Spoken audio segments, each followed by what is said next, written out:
వాగర్థావివ సంపృక్తౌ వాగర్థ ప్రతిపత్తయే జగతః పితరౌ వందే పార్వతీ పరమేశ్వరౌ ఆదిత్యాయ చ సోమాయ మంగళాయ బుధాయ చ గురుశుక్ర శనిభ్యశ్చ రాహవే కేతవే నమః.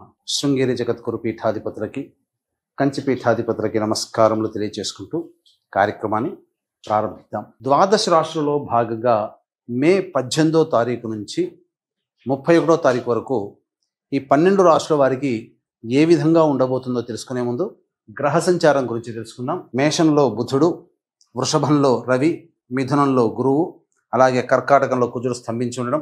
18వ తారీఖు నుంచి రాహువు కుంభంలోను, కేతువు సింహంలోని సంచారం చేస్తుండడం. మీనరాశిలో శని శుక్రుల యొక్క సంచార ప్రభావం వెరసి చూసినట్లయితే వీక్షించేటువంటి ప్రేక్షకులకి ఒక అద్భుతమైనటువంటి యోగము ఈ మే 18, 19, 20వ తారీఖులో నుంచి చూసుకుంటే రాహుకేతులు అనగా రాహుకేతుల మధ్య మొత్తము సప్తగ్రహాలు బంధింపబడి ఉండడం, కాల సర్పదోష ప్రభావము మే 18వ తారీఖు నుంచి ప్రభావం ప్రారంభమైంది. ఇక ఈ 18వ తారీఖు నుంచే గ్రహమాలికా యోగము 18, 19, 20వ తారీఖులో చూసుకుంటే గ్రహాలన్నీ వరుసగా ఒక రాశిలో ఒక మాలగా ఉండిపోయింది. 18వ తారీఖు నుంచి 20వ తారీఖు వరకు మొత్తం గ్రహాలన్నీ ఒక్కొక్క రాశిలో ఉన్నాయి. అనగా సప్తగ్రహాలు మొత్తము 1, 2, 3, 4, 5, 6, 7, 8 రాశుల్లో మొత్తము నవగ్రహాలు 8 రాశుల్లో స్థిరపడి సంచార ప్రభావం అనేటువంటిది ఉంది. కాబట్టి గమనించగలరు.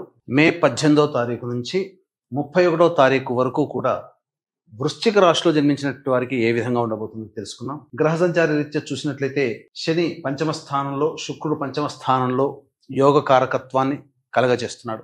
తద్వారా అనుకున్నటువంటి పనులు సజావుగా పూర్తవుతాయి. అన్నిటికంటే వివాహం కావాల్సినటువంటి అబ్బాయిలకి అమ్మాయిలకి వివాహ సంబంధాలు కుదురుతాయి.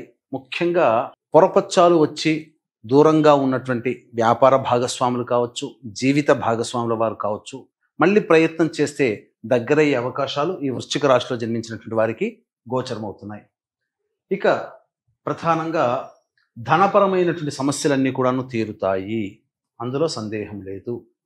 కాకపోతే గురువు అష్టమ స్థానంలో స్థితి పొంది ఉండడం, అలాగే కుజుడు నవమ స్థానంలో స్తంభించి ఉండడం, ఈ కారణం చేత కొన్ని ఇబ్బందికర పరిస్థితులు ప్రతి ప్రయత్నంలో కలుగుతాయి. రియల్ ఎస్టేట్ రంగంలో ఉన్నటువంటి వాళ్ళు జాగ్రత్తలు పాటించాల్సినటువంటి పరిస్థితి. అలాగే విదేశీ యానము, విదేశీ విద్యకు సంబంధించిన ప్రయత్నాలన్నీ కూడా విద్యార్థులకి కలిసి వస్తాయి. కోరుకున్నటువంటి కళాశాలలో మీకు స్థానము, ప్రవేశం లభించే అవకాశాలు గోచరమవుతున్నాయని చెప్పవచ్చు. అయితే గృహానికి సంబంధించినటువంటి మరమ్మతులకి కానీ, అలాగే వాహన కొనుగోలు లేదా అమ్మకాలకు సంబంధించినటువంటి వ్యవహారాలు మీకు జరుగుతాయి. అన్నిటికంటే ప్రధానంగా ఉద్యోగస్తులకి బాధ్యతలు పెరుగుతాయి. ఎక్కువ సమయం పని చేయాల్సి రావడము, ఒత్తిడికి లోనవ్వడము, అలాగే సకాలంలో పని పూర్తి చేసుకోలేకపోవడం వల్ల శారీరక శ్రమ, మానసిక ఒత్తిడి అధికంగా ఉండడం.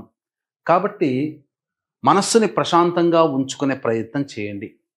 ఎందుకంటే ఒత్తిడులు అధికంగా ఉండడం వల్ల ఏ రంగంలో వారికైనా, వృత్తి వారికైనా, ఉద్యోగమైనా, వ్యాపారస్తులకైనా ఒత్తిడులతో ఈ యొక్క 31వ తారీఖు వరకు కాలం కొనసాగుతుంది.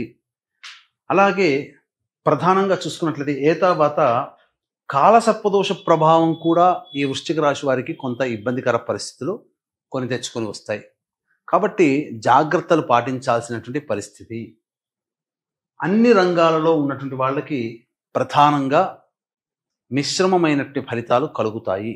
ఈ యొక్క వృశ్చిక రాశిలో జన్మించినటువంటి వారికి 18వ తారీఖు నుంచి 31వ తారీఖు వరకు రోజువారీ పద్ధతిలో ఏ విధంగా ఉండబోతుందో తెలుసుకుందాం. ముందుగా వీక్షించేటువంటి ప్రేక్షకులకి గమనిక. ఈ 22వ తారీఖు రోజున హనుమత్ జయంతి సందర్భంగా జాతకరీత్యా కలుగు విద్య, వివాహ, ఉద్యోగ, దాంపత్య, అనారోగ్య సమస్యల నివారణకి, అలాగే మేష, మిథున, కర్కాటక, సింహ, కన్య, వృశ్చిక, ధనస్సు, కుంభ, మీన రాశిలో జన్మించిన వారికి శనిదోష పరిహారార్థమై శనీశ్వర హోమముతో పాటుగా సర్వదోష నివారణ పూజల హోమాలు జరిపించి శక్తిపాతము చేయబడినటువంటి శంకరుంగలి మాలని మీకు అందివ్వడం జరుగుతుంది. అలాగే ఈ సరస్వతీ నది పుష్కరాల సందర్భంగా 26వ తారీఖు సోమవారము అమావాస్య, సోమవతి అమావాస్య సందర్భంగా భర్త వైపు 3 తరాలు, భార్య వైపు 3 తరాల్లో మరణించిన వారి యొక్క ఆత్మతృప్తి కోసం పిండ ప్రదాన కార్యక్రమం జరిపించడం జరుగుతుంది. అలాగే 27వ తారీఖు రోజున అమావాస్య ఉన్నది కాబట్టి ఆ సందర్భంగా జాతకరీత్యా అనేక సమస్యలు ఎదుర్కొని ఆ సమస్యల పరిష్కారం కాలేకుండా ఇబ్బందులు పడుతున్నటువంటి వాళ్ళకి, విజయాలు పొందలేకుండా ఇబ్బందులు పడుతున్నటువంటి వాళ్ళకి, ముఖ్యంగా తండ్రి వైపు 6 తరాలు, తల్లి వైపు 3 తరాల్లో ఏవైనా దుర్మరణాలు కనుక ఉన్నట్లయితే ఆ యొక్క ఆత్మ ఘోష నివృత్తికి పితృదోష నివారణ పూజలు, హోమాలు అనేటివి జరిపించడం జరుగుతుంది. అవకాశం ఉన్న వాళ్ళు వీటి వివరాలు కార్యక్రమం తదనంతరం కాంటాక్ట్ చేసి పూర్తి వివరాలు తెలుసుకోవచ్చు. ఇక 18, 19, 20 తారీఖుల్లో ఇతరుల యొక్క సహాయ సహకారాలు ఉండడం వలన సమస్యలన్నీ కూడాను పూర్తి చేసుకుంటారు. ధనము చక్కగా అందుబాటులోకి వస్తుంది. ఖర్చులు అన్నీ కూడాను వెళ్ళదీసుకోగలుగుతారు. అన్ని విధాలుగా ఆనందదాయకంగా ఉంటారు. సంతోషకరమైన జీవితాన్ని పొందుతారని చెప్పొచ్చు. ఇక 21, 22 తారీఖుల్లో వాహనాన్ని నడిపేటప్పుడు జాగ్రత్తలు పాటించాలి. గృహోపకరణాలు, వాహన మరమ్మతులకి ఖర్చులు అధికంగా అవుతాయి. తల్లిగారి ఆరోగ్యం పట్ల శ్రద్ధ వహించాల్సినటువంటి పరిస్థితి. సంతోషం లేని లైఫ్ని ఈ 21, 22 తారీఖులో పొందుతారని చెప్పవచ్చు. ఇక 23, 24 తారీఖులో కనుక చూసుకున్నట్లయితే శారీరక శ్రమ అధికంగా ఉంటుంది. మానసికమైన ఆందోళన కూడా అధికంగా ఉంటుంది.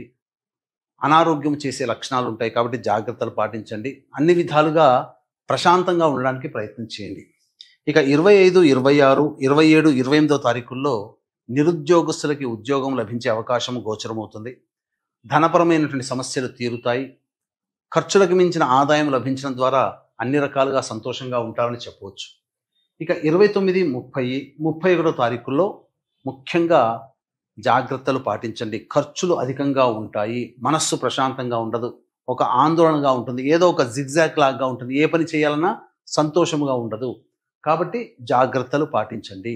ఈ వృశ్చిక రాశిలో జన్మించినటువంటి మహిళలు ఎక్కువగా బాధ్యతలు తీసుకోకుండా ఉంటేనే మేలని గమనించాలి. ఎందుకనంటే మీ మీద అప్పటికప్పటికి ప్రేమను కురిపించి మీతో మంచిగా ఉంటూ మీ చేత ఎక్కువగా పనులు చేయించుకుంటారు. కాబట్టి అటువంటి విషయాల్లో అటువంటి వ్యక్తుల పట్ల జాగ్రత్తలు పాటించండి.